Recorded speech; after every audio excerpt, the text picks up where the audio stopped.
The sound of gunfire is the unfortunate soundtrack of many First Coast neighborhoods. It's an indicator of a problem, but it can also create one. To talk about the impact of crime on communities' sleep patterns, we're joined by Dr. Alexis Rojas. Good morning. Good morning. Thank you for having me. Dana Miller, owner of the Man Cave Barbershop on A. Philip Randolph Boulevard. Hey, Dana. Hey, how are you? Thank you for having me. Probably have you scooch a little closer to the mic Yes, there. ma'am. And Jasmine Monroe, reporter and anchor with First Coast News. Welcome back, Jasmine. Hey, good morning, Ann. So, Jasmine, you recently did a deep dive into this story for First Coast News, and you looked at how crime, including something like gunfire, has an impact long after shots are fired. Tell us what you learned. So basically, it was something that was so interesting. When I first moved here to Jacksonville, a lot of people just talked about how Duval County is such a big area and how, sleeping can be hindered by gun violence, the sound of police sirens, the sound of firefighters, arguing, shootings, just so much. Even if you turn on the news today, our top story was a shooting in the area.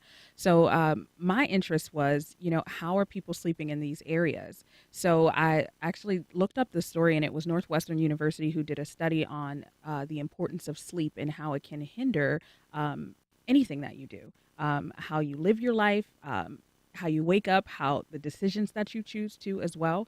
And it all went off of basically a fresh night's sleep, with nothing happening, and then a night of sleep of just crime. And the studies just showed that people who live in high crime areas suffer from sleep insomnia.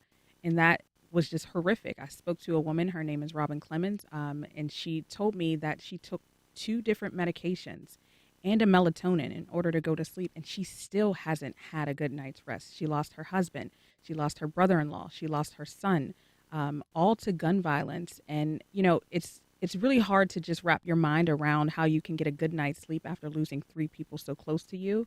And when we told her this news, she just realized that she is a part of the statistic. And so, Dr. Rojas, what do we know about, just generally speaking, about why sleep, quality sleep, is an important thing for people to have in the first place? So I just want to start by thanking you, Jasmine, for bringing this topic to everyone's attention. And I'll start by saying there is probably no more critical and no more important of a thing than a good night's sleep. And we'll talk about this, I'm sure, as we go through. But what happens when we have these little micro experiences that are traumatic to each one of us, which is experienced differently based on who you are, based on your makeup, based on your environment. And those, as they compound, impact many of our body functions, many of our experiences. And one of the biggest is sleep. And so I'm sure we'll talk a little bit about what that does long term, but it impacts you if you think about it from head to toe, from every function in your body. And so sleep has its place in terms of getting you well rested, but it does, as you say, have other connections to our health. And some of those are mental health.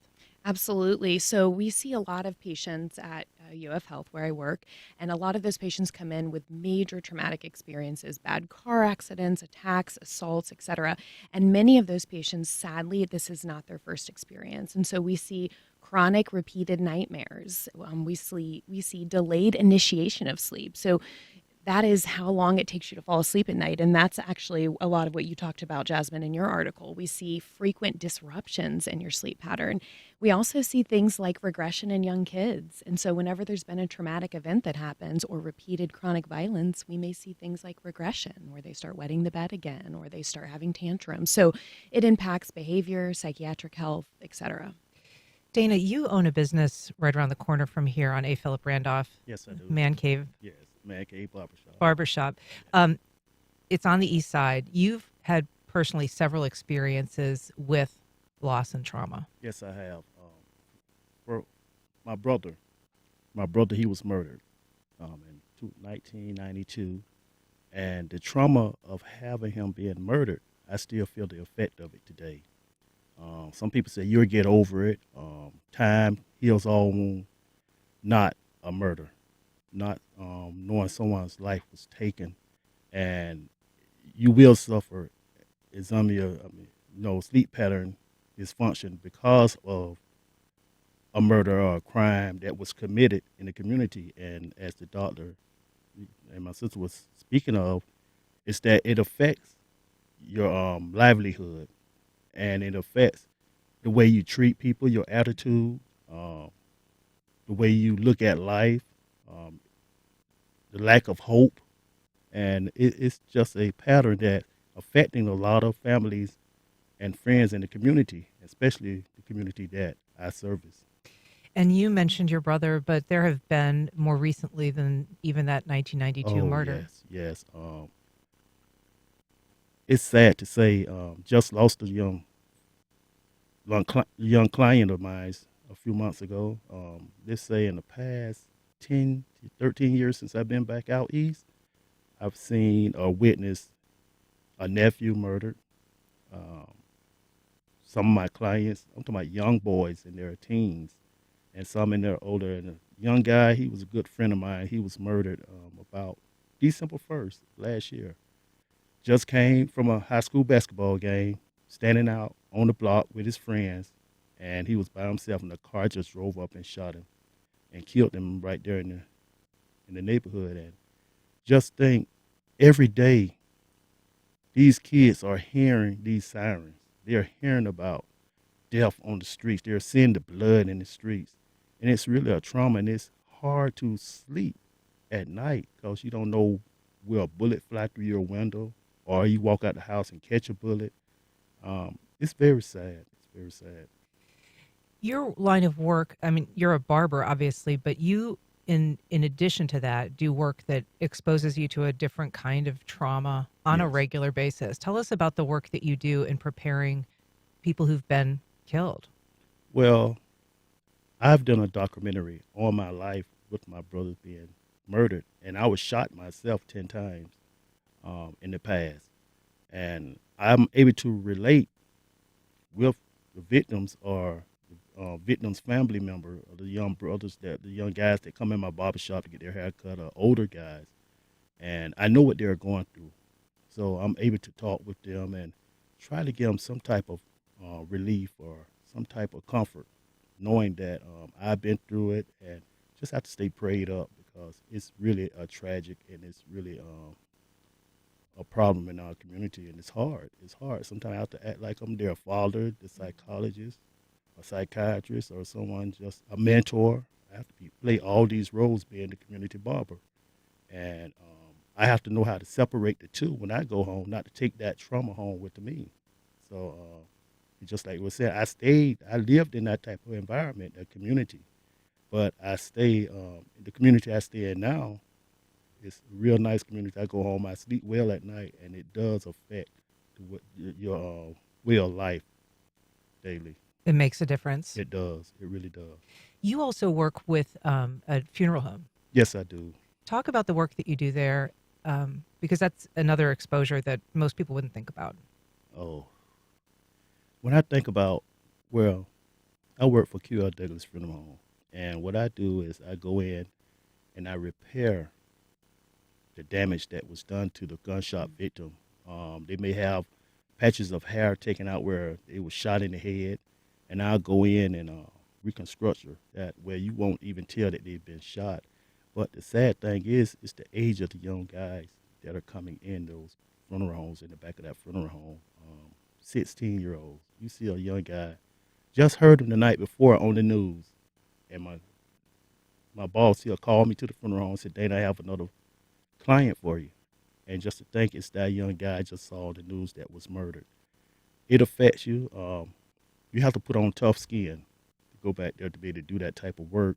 So what I do is I go back there and I may talk to him. I just say, oh, man, what happened?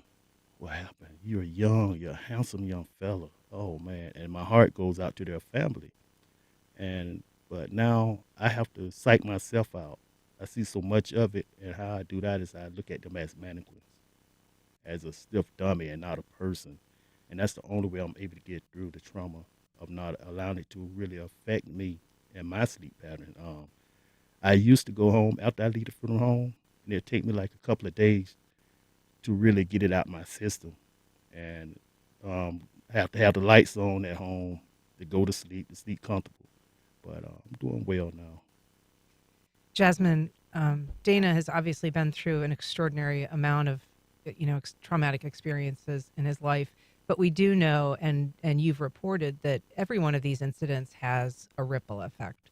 every time that there's a shooting, fatal or not, there's people impacted. It could just be the sound of the gunshot, or it could be, they know the person that was injured, or, there's children, there's parents, there's classmates. I think the thing I like, you have me emotional because just even hearing the passion in your voice, to know that you do care about these young men. And I just even to think to just go back for just a second, how therapeutic being at a barbershop is and being at a hair salon is. It's so much therapy that happens there because a lot of those guys do come into those places and they don't have a father. They don't have an uncle, or they lost their uncle, or they lost their father or their brother. And you are pretty much all they have for that day. So even the slightest word, speaking to the experts, they said the slightest word of be safe out there. Have a good day. Have a great day. I love you. Yeah, I love you. These kids don't even hear these words. And, it just breaks my heart even, comparing this city to Cleveland. It's such a tough city, and these kids are really going through something that I don't think anyone has ever experienced even 10 years ago, 20 years ago, because we're dealing with social media. So this stuff it used to just be in the classroom and you can go home and you can talk to your mom or dad and, you don't have to worry about it. You play basketball and you move on about your day. But, this stuff follows you. This stuff sticks with you. And I don't know about you, being on social media sometimes is draining. It takes a toll out of you. So even speaking with the experts, they say things like, changing your outcome, the colors, and even looking inside of First Coast Connect, the colors in here just brighten up your day because sometimes these kids don't have a meal to eat. And it goes back to education too. These teachers are expecting these kids to pass a test when they just lost their brother the day before. I was out covering a story. A father lifted up yellow tape so a daughter can get on the bus to go to school. I mean, what is the connection to that? How do you really tell a child that they could be the president of the United States when this is what they have to go to in order to get to school? If you're just joining us, we're talking about the health impacts of people living in high crime communities and disordered sleep. You can join the conversation on air by calling 904-549-2937. You can also email firstcoastconnect@wjct.org or reach out on social media. We have a call from Charles. Good morning, Charles. Go ahead. Good morning, folks. I moved into my house back in 1973, so it's been 50 years, and I've watched my sleepy little Westside Bird Sanctuary community devolve into constant gunshots every night. And the worst of it was about 4 years ago, I witnessed a murder out in front of my house. I saw a man get gunned down, and I did my civic duty and called the police, and then wound up being the witness at the man's murder trial. And so I was pretty stressed out by that. So long story short, I got diagnosed with PTSD and anxiety on top of everything else from the VA. So I never get more than a few hours of sleep at night because it's either gunshots or firecrackers, and I am in such a state of hypervigilance all the time that, I'm ready to jump out of my skin when I hear this, a gunshot or a fireworks go off. So, yes, there is an effect, Thank you, Charles. Dr. Rojas. Yeah, thank you so much for sharing that. And thank you, Dana, for sharing your experience too. And that is a beautiful example of what happens to the nervous system when we have repeated exposure to trauma. Sometimes it's one adverse event. Sometimes, for most of us, it's multiple, chronic, repeated. So it's the hypervigilance he reported. It's the feeling that's kind of like you're going to jump out of your skin. It's the upset stomach, the GI distress. It's the intrusive thoughts. And Dana shared with us he had to go home and turn the lights on because I'm assuming there were these constant repeated thoughts of what could this child's life have been like? What would have his future looked like? Could this be me? Could this be my child? And those type of thoughts are really kind of the landmark of when we talk about PTSD and repeated chronic trauma. So Charles gave us a wonderful example of the hypervigilance, but there are many, many more symptoms that can come with that. What do we know about the accumulation of experiences? That is such a good question. We conceptualize it differently. So kind of all of us can agree that repeated trauma is going to have repeated lasting effects. But I would say one of the primary things that we do know is that those effects can last for a very long time. And we do know that psychotherapy is one of the most effective strategies to manage that. Unfortunately, there is not a magic pill for trauma treatment. So finding a good quality psychotherapist, a good quality therapist who has real life experience working with patients with repeated trauma is probably going to be your best treatment route. We've got a call from Biko in Jacksonville. Good morning, Biko. Go ahead. Hey, good morning, and thank you for allowing me to come in and just share my experience. I'm sure you know a little, background about my experiences as a victim of gun violence. So I was shot over there on the east side when I was 17. Then that following year, I got shot again, and so that effect of me sleeping, is something that I struggled with for a really long time. And, it affected my view of how I see my neighborhood. It affected how I connected with my family. And for a long time, I wasn't comfortable walking in the street without me constantly always looking behind my back and making sure that nobody, come in and attack me. But, I didn't get some help until after I started working for Care of Violence, for the Care of Violence out there on the east side. So I had a participant who was a victim of gun violence as well too. So I was able to relate to them and share my experience of how I healed through the trauma of being a gun violence victim. And for a long time, I struggled with that. And once I started the process of healing, and one of the critical things that really helped me get through was just having a therapist. I started taking therapy while I was in the program, and it helped me tremendously, what I'm telling you right now, and how much I have healed over that. Now my sleep are getting a lot better. During my experience working with Care of Violence, I had one of my participants, while I was leaving work, I ended up stopping at, right there off 8th Street, trying to see what was going on. I ended up to be one of my participants that was shot and killed. And that kind of triggered back my experience, and I kind of had to try to find a way to deal with it with the experience that I didn't have with the therapy. And even to right now, I still kind of, still carrying that trauma, having to see him die. It was just heartbreaking for me. And for a few months while I was, still working for Care of Violence, I couldn't focus on my work, and it really took me under until I had to kind of, use some of that skill that my therapist taught me to kind of recover back again. Yeah, it's a constant road and a constant effort. Biko, thank you. Thanks for the work you do in the community as well. Yeah, go ahead, Dana. I'd like to speak on what Pico was saying because I was shot, and being a gunshot victim, right now, if I hear a popping sound, I'm always jumping. I'm always jittery. It scares me. A car bite fire. It reminds me of the time I got shot. So, and I never had therapy. It's just something I've been dealing with for the past 30 years. And just seeing the trauma of what's going on in these communities. And the thing about it is all over Jacksonville now. It's not just one particular community anymore because 2 young teenagers was killed the other night, 16-year-olds. And it was in a nice neighborhood. And Island it's just, Point, I think. yes, it was, yeah. And it's just happening everywhere. And I believe every family in Jacksonville and around the country have someone they know that has been a victim of gun violence. So we're all in this together. It's we have a message from Brooks on Facebook. He wanted to thank you, Dana. He says, thanks for sharing your deeply personal story.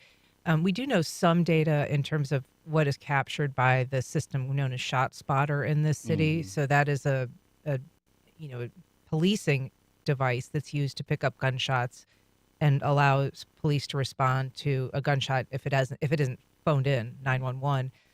We know that those are down this year, but they're looking at about 1,300 to 1,700 alerts every year, and those are only in high crime neighborhoods. So those are not all over the city. So that really is, as you're saying, Dana, an opportunity, not a great one, but an opportunity to very often be hearing those triggers.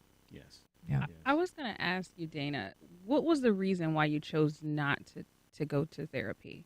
Because I feel like oftentimes there is um, this viewpoint, especially with Black men, that going to therapy makes you weak, or it's just a stigma.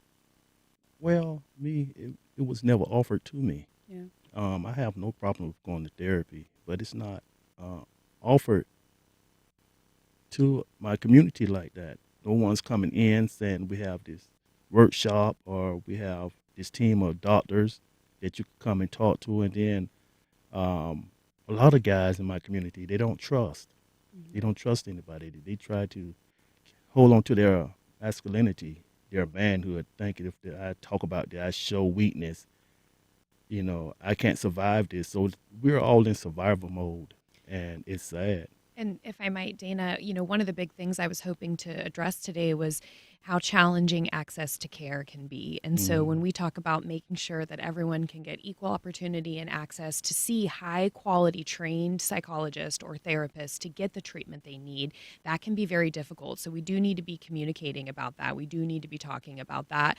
And there are efforts to increase access. There are a lot of efforts going on. So I would just encourage anybody who is hoping to get any kind of access to treatment to try your best to be vulnerable and to reach out and to people like you who are working in the communities, our barbers, our family-owned coffee shops, the people in the community, and you all can kind of be beacons to get these folks connected to. And so I'd love to talk off air, Dana, about I would love to. yeah, maybe Yes, some yes. ways we can partner together. Exactly. I Thank think you. that very often there's services available for someone who's a direct victim of crime. But, as we're discussing, there's so many people that can be impacted by a crime. And those kinds of counseling services typically aren't available to people who are peripherally connected.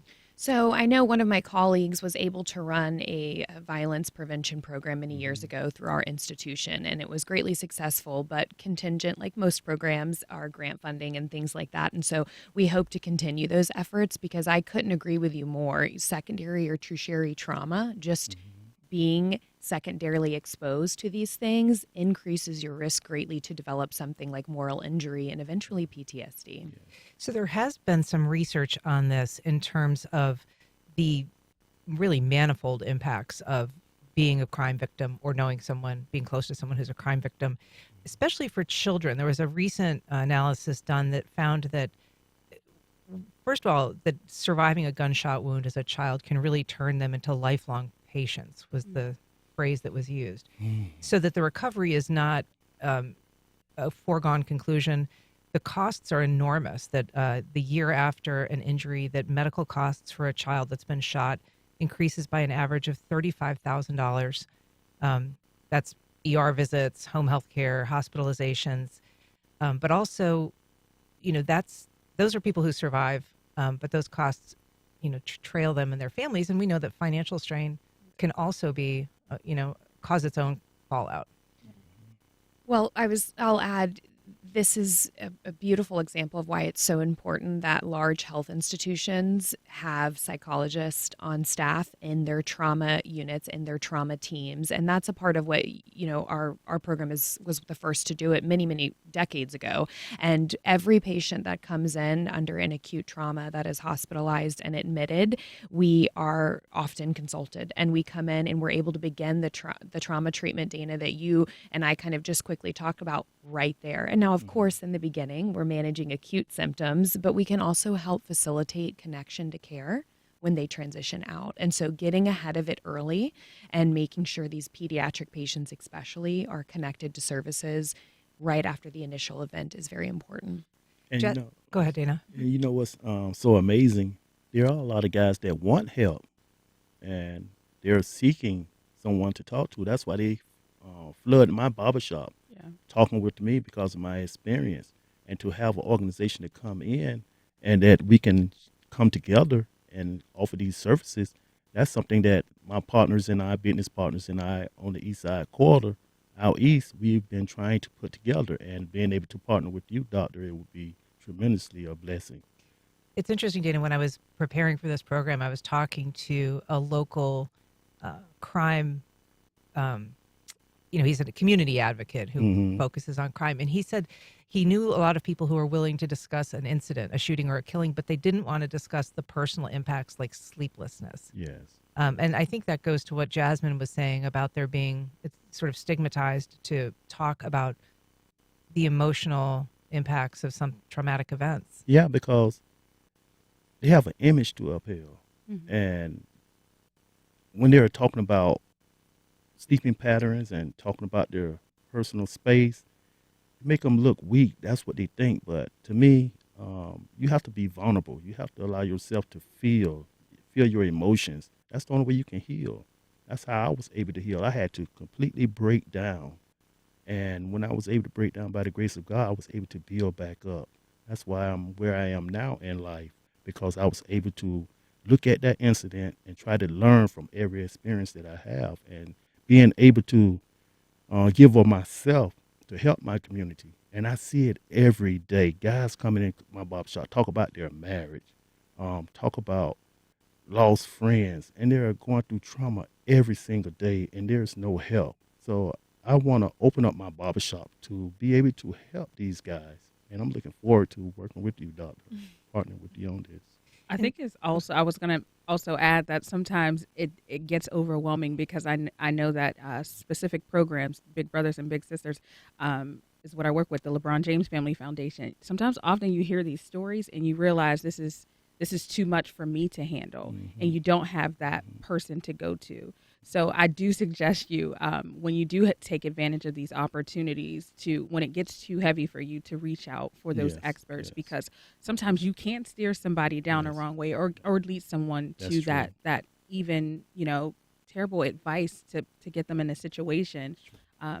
Help is always out there, and if anyone is listening out there, help is always out there. You just have to ask for it. You have to put your pride aside, and also doing this story, what I learned how to do, even for myself. I'm not living in an area full of crime, but But you're exposed to it a but lot. I'm exposed to it because I work in this industry, and I'm very passionate about gun violence. When it comes to gun violence in specific areas, I stand with victims when it comes to this, because telling your son or your daughter that your father or your mother died in an accident that you can't even explain yourself, or go through yourself, that's heavy.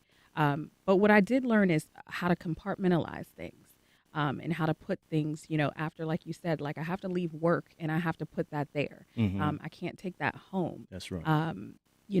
And they also mentioned the music that we listen to, Yes.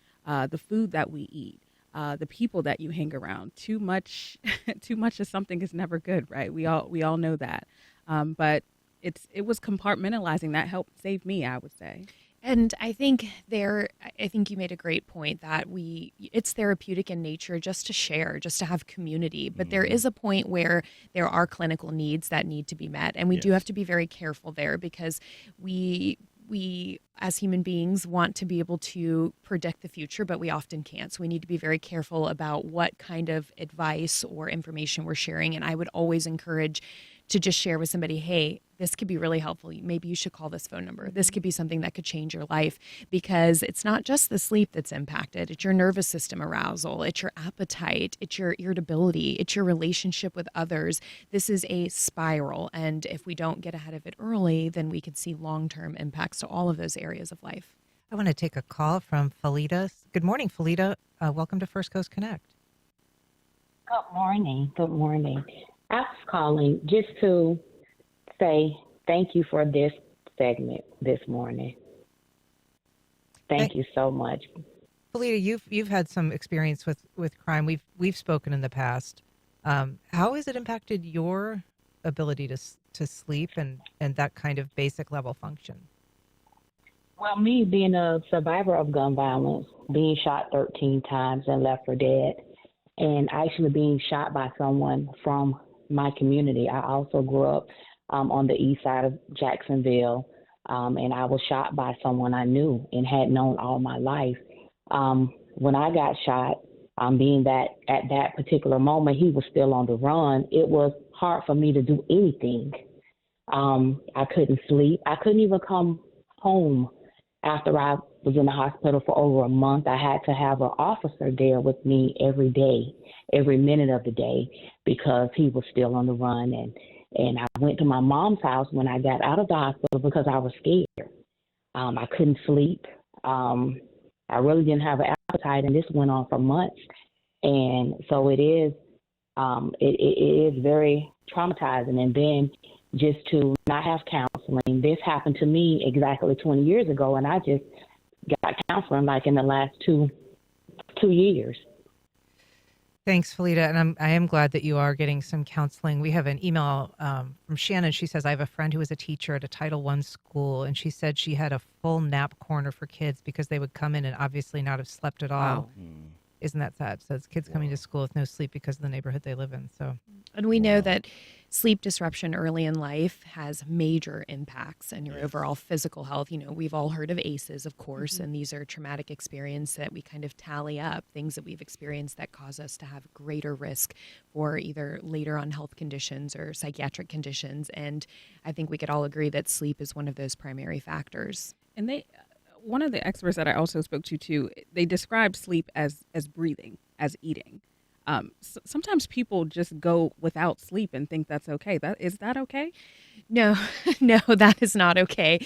And if that's the case, they certainly should come in and see a professional immediately. And I kind of laugh and say that lightly, but I mean that very seriously. The mechanism of sleep has many functions, and we call it rest and recovery for a reason, because it's able to help us process some of those traumas, those micro traumas we experience every day. It helps us to just kind of flush, and it helps us to be prepared moving forward for the future.